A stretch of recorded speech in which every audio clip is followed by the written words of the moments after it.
Tata Steel, which reported an unexpected 600 crore rupee loss for the third quarter. This is the first quarterly loss for the company in 2 years. Nisha Poddar joins us live with the analysis. Nisha, from a profit of 1,000 crore rupees last year, the same quarter, we're looking at a loss of 600 crores this quarter. What's gone wrong for Tata Steel?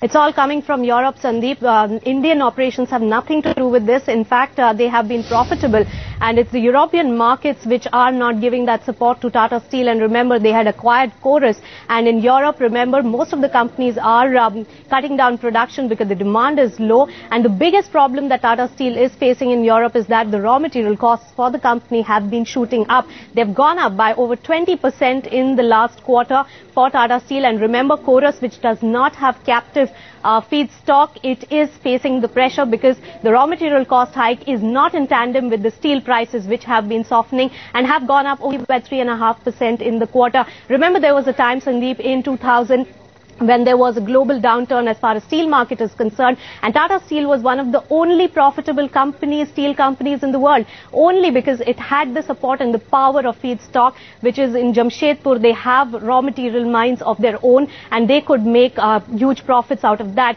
But right now that they have gone ahead and acquired Chorus, which does not have its own feedstock, the company is facing a lot of problems, and the company has been trying to get feedstock, but then that looks difficult at this time. That's right, more so Europe being the biggest market from a Chorus standpoint, taking a big hit as a result, less demand. Thanks very much, Nisha Poddar.